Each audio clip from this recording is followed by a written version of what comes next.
Hello जी, welcome to sporting stand point boys. Well काफी सारे मैचेस है आज, ना ही सिर्फ पीएल के, ना ही सिर्फ ला लीगा के, बल्कि डोरंट कप का भी फाइनल है आज। सबसे पहले तुम लोगों को मैं बता दूं, गेम वीक 3 की जो शुरुआत होने वाली है वो आर्सेनल वर्सेस ब्राइटन से होने वाली है। रात को फिर West Ham versus man city भी है, बट उससे पहले बारसा का भी मैच है, एंड उससे भी पहले डोरंट कप का फाइनल है, Mohun Bagan versus north east united का। एंड इन सारे मैचेस के वॉच अलॉन्ग में जुड़ने के लिए please do subscribe to the channel. And अगर तुम लोगों ने सब्सक्राइब करके रखा हुआ है तो make a note, be on time, watch along के टाइम पे मिलते हैं बॉयज, ठीक है।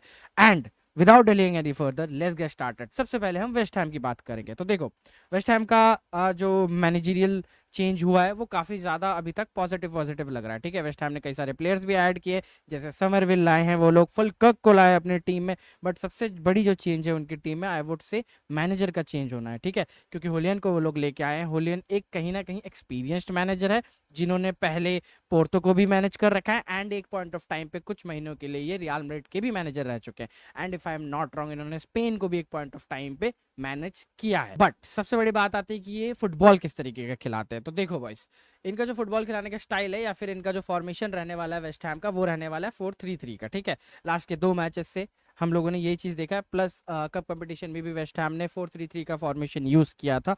एंड 4-3-3 में ये लोग वाइड खेलते हैं, ये लोग ज़्यादा इन्वर्ट होके नहीं खेलते, ज़्यादा केजी नहीं करते, मिडफील्ड को खुला खुला फैल के रहते हैं। अब क्या इसमें मैन सिटी को कोई फायदा मिल सकता है? बिल्कुल मिल सकता है जी।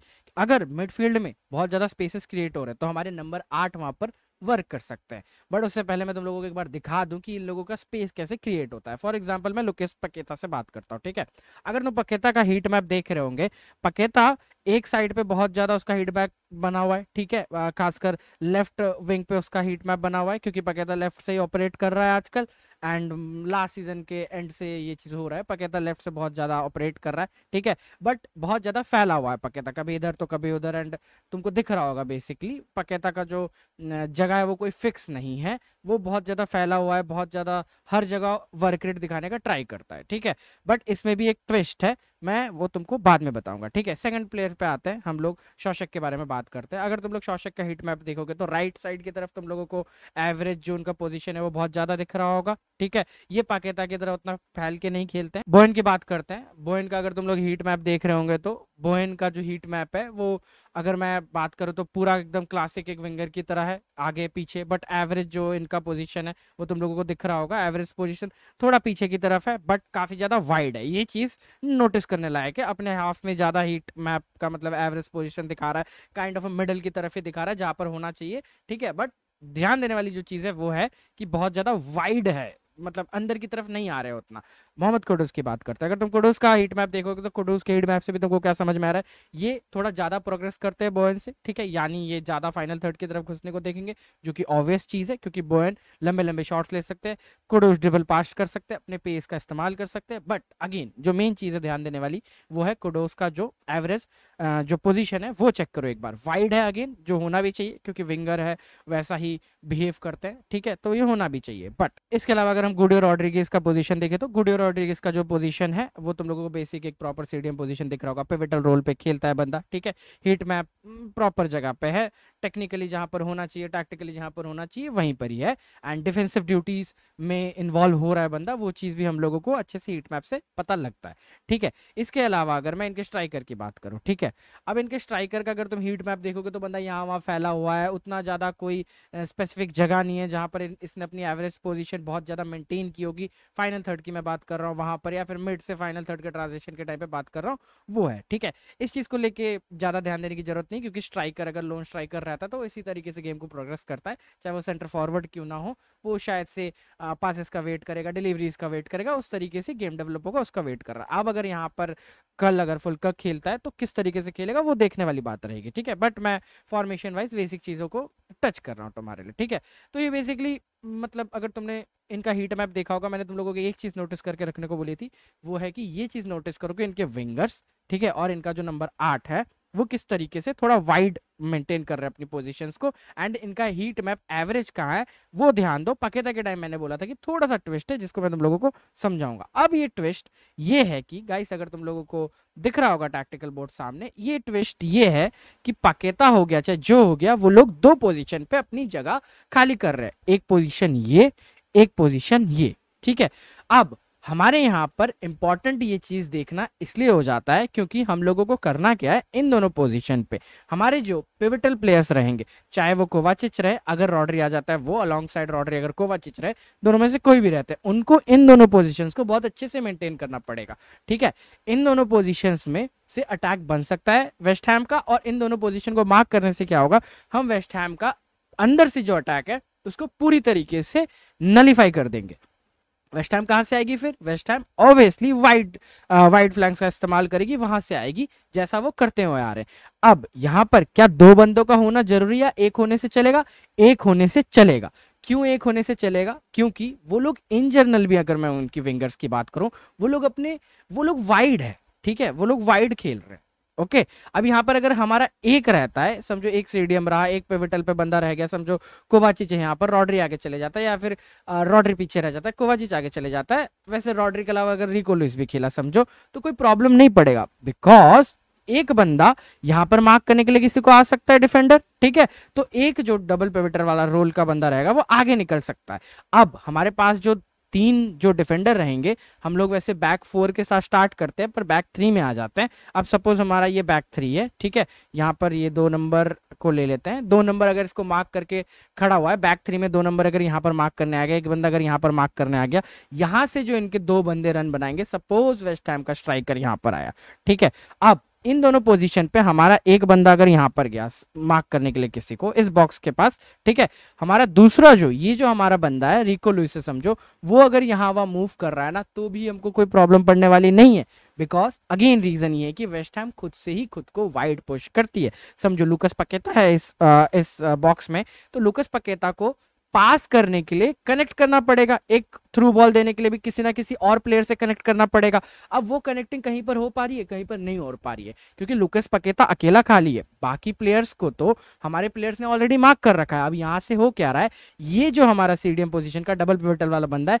ये खुला छूट जाता है आगे जाने के लिए। अगर ये फ्री रहता है तो ये आके पाकेता को डेफिनेटली मार्क करेगा, बट ये अगर आगे जाता है तो पाकेता इसको मार्क करेगा। क्यों, क्योंकि हीट मैप अगर तुम दोबारा देखो स्क्रीन के ऊपर, हीट मैप के अनुसार पकेता बहुत ज्यादा फैल के खेलता है। ऐसा नहीं कि पकेता सिर्फ एक ही जगह पे बहुत ज्यादा रह रहा है, पकेता दूसरे जगह पे भी अपना वर्क रेट दिखाता है। अब पकेता समझो इसका पीछा करने गया, इसने किसी और को पास किया, तो ऑलरेडी ये प्लेस खाली हो जा रहा है, तो हमको इसको लेके ज्यादा टेंशन नहीं लेना है, ठीक है। हमारा एक प्लेयर अगर रहता है पीछे तो भी हमको चलेगा। सो बेसिकली ये दिखाने के पीछे मेरा मकसद ये था कि हम लोगों का कल बेसिक जो फॉर्मेशन होने वाला है वो होगा 3-2-4-1। ये ट्रांजिशन के टाइम पे तुम लोगों को फॉर्मेशन दिख सकता है, despite of the player, formation यही रहने वाला है। चाहे कोई भी बंदा खेले, फॉर्मेशन हम लोगों का कहीं ना कहीं यही रहने वाला है, हम लोगों का यही अप्रोच रहने वाला है, ठीक है। एक और चीज मैंने तुम लोगों को मेंशन की है वेस्ट हैम को लेके कि वेस्ट हैम काफी ज्यादा खुला खुला खेलती है। अब इसका फायदा सिटी को बहुत ज्यादा मिल सकता है। सिटी क्या कर सकती है, डिफरेंट जोन्स में रह के वहां से थ्रू बॉल्स निकाल सकती है एंड हालैंड के लिए डिलीवरीज निकाल सकती है। सपोज हमारे 2 नंबर 8 अगर तुम लोग देखो अटैक के टाइम पे क्या बोलते हैं, ये 10-11 के ट्रांजिशन पोजीशन पे है, 11 और 12 के ट्रांजिशन पोजीशन पे, या फिर 13 और 14 के ट्रांजिशन पोजीशन पे, या फिर 14 और 15 के ट्रांजिशन वाले प्लेस पे। ये जो प्लेसेस है ना, इसको सिटी एक्सप्लॉइट कर सकती है, क्योंकि ये इनर एरिया वाले प्लेसेस हो गए। जो गुडियो रॉड्रिगेज रहेगा वो मोस्ट प्रॉब्ली कई बार ऐसे कंफ्यूज हो सकता है कि मैं जोन 11 को संभालू या 14 को संभालू। क्यों, क्योंकि पकेता को आगे भी जाना है, पकेता को पीछे भी जाना है। मैं तुम लोगों को एक चीज क्लियरली बता दूं, वेस्ट हैम उन टीम्स में से नहीं है जो लो ब्लॉक मेंटेन करके बैठ जाए, ठीक है, या फिर होलियन का कोई ये ऐसा वाला फॉर्मेशन नहीं रहता है जहां पर वो पूरा लो ब्लॉक में बैठ जाए। होलियन जो है वो प्रेफर करते हैं कि पोजीशन बेस्ड फुटबॉल खेले, बट देखो होम वी आर किडिंग, अगर सिटी मूड में है तो सिटी के सामने पोजीशन मेंटेन करना तो बहुत ज्यादा मुश्किल हो जाएगा। अगर पोजीशन मेंटेन नहीं भी करती है तो वेस्ट हैम एंड इनके मैनेजर का टैक्टिक्स वो लिबर करके लो ब्लॉक में रहने वाला नहीं है, ये मिड ब्लॉक मेंटेन करते हैं, और मिड ब्लॉक में भी बहुत ज्यादा वाइड रहते हैं, जहां पर इन लोगों का एक डीएम जो है, जो डीएम ले लो, सीडीएम ले लो, या फिर जो 2 पिवटल वाले प्लेयर है, एक पिवटल वाला प्लेयर वहां से क्या करता है, आगे की तरफ खेलने लग जाता है, जो मोस्ट प्रोबेबली लुकस पकेता होगा। तो जब गुडियो रॉड्रिगेज अकेला छूट जाएगा ना, वहां पर 2 नंबर 8 के लिए बहुत ज्यादा अच्छी जगह बनेगी। अब यहाँ पर हम क्या कर सकते हैं, जो हमारे 2 नंबर 8 होंगे उनके पास बॉल आया सपोज, वो लोग बहुत अच्छे से थ्रू बॉल निकाल सकते हैं, ठीक है, बहुत अच्छी तरीके से गेम को प्रोग्रेस कर सकते हैं, डिलीवरीज दे सकते हैं हालैंड की तरफ। ये एक ऐसा गेम प्लान ऑब्वियसली हो सकता है। बट अगर तुम लोगों ने बोवन का हीट मैप अगर तुम लोग दोबारा देखोगे तो तुम लोगों को एक चीज़ नोटिस होगी कि बोवन का जो हीट मैप है वो वैसा है कि प्रॉपर ये ट्रेडिशनल विंगर की तरह खेलता है, अप एंड डाउन करता है, ठीक है। इनके जो फुल बैक है वो भी अप एंड डाउन करने वाले हैं, लास्ट के 2 मैचेस में यही हुआ है।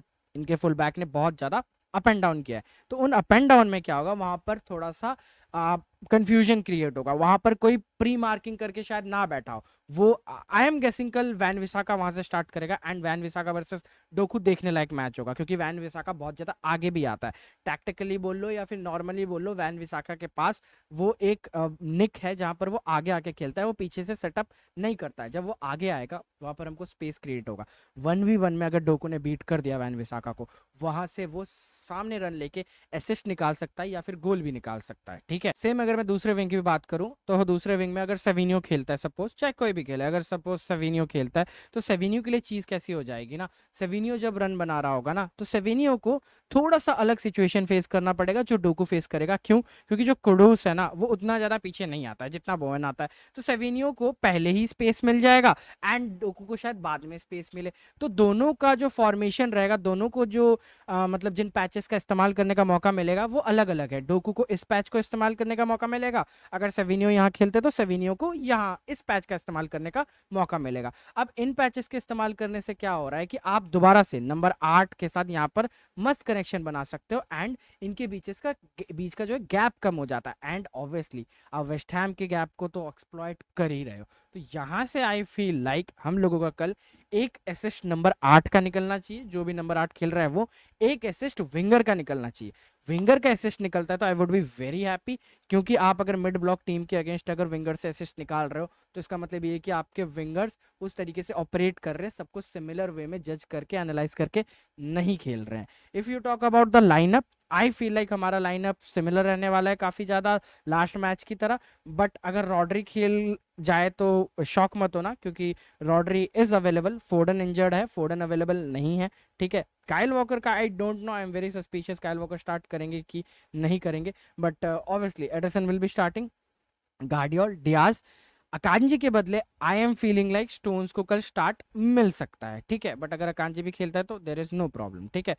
रिको लुइस, कोवाचिच, ठीक है, Savio, Silva, Kevin De Bruyne, Doku and Haaland, ये मेरी लाइनअप है, ठीक है। मैं बेसिकली पहले स्टोन्स को खेलता हुआ देखना चाहता हूँ, क्योंकि अगर स्टोन्स खेलता है तो थोड़ा सा सही रहेगा। अब बात करते हैं सामने वाले टीम के लाइनअप के बारे में। एरियोला है गोल पे and areola is a very good goalkeeper भाई। एरियोला की एज के हिसाब से मत उसको जज करना, areola is genuinely a very good goalkeeper. और एरियोला की निक पता है क्या है? एरियोला लॉन्ग बॉल्स को भी रोक सकता है, एरियोला जो लंबे लंबे शूट होंगे ना उसको भी अच्छे से रोक सकता है। अगर आपको एरियोला के अगेंस्ट गोल मारना है ना, आपको पका पकाया गोल मारना ज़्यादा आपके लिए सही रहेगा रादर देन शूटिंग ब्लाइंडली, वो चीज़ एक आप कर सकते हो। बट एरियोला की एक मतलब नेगेटिव मतलब क्या बोलूँ, एक नेगेटिव पार्ट है या फिर एरियोला का एक लिमिटेशन एरियोला में, वो है एरियोला सेट पीसेस में अगर हेडर आ रहा है तो उसमें खराब है एरियोला, तो वो एक चीज़ पे नज़र रखना, वहाँ से एक गोल निकाल सकते हैं हम लोग। मेरे को लगता है वैन विसाका स्टार्ट करेगा कल, ठीक है। Clement obviously will be there, Emerson लग रहा है स्टार्ट करेगा एंड इसके अलावा ऑब्वियसली पकेता रहेगा, गुडियो रॉड्रिगेस रहेगा, शॉशेक रहेगा, ठीक है, बोवेन रहेगा, कुडूस रहेगा एंड मेरे को लगता है कि कल फुलकर्क स्टार्ट करने वाला है, क्योंकि फुलकर्क ने लास्ट मैच में वेस्ट हैम के लिए स्टार्ट किया था, जो कि कप कंपटीशन था, प्रीमियर लीग का मैच नहीं था। तो मेरे को ये लाइनअप लग रही है इन दोनों टीम्स की। मेरा प्रेडिक्शन 3-1 मैन सिटी है। डू लेट मी नो तुम्हारा क्या प्रेडिक्शन है एंड प्लीज़ जरूर से अपने पॉइंट ऑफ व्यू बताना कमेंट सेक्शन में, अपना लाइनअप पूरा बताना यार, पॉइंट मतलब क्या बोलते हैं कमेंट सेक्शन में। तब तक के लिए बाय, मिलते हैं आज वॉच अलॉन्ग के टाइम पे। City till I die.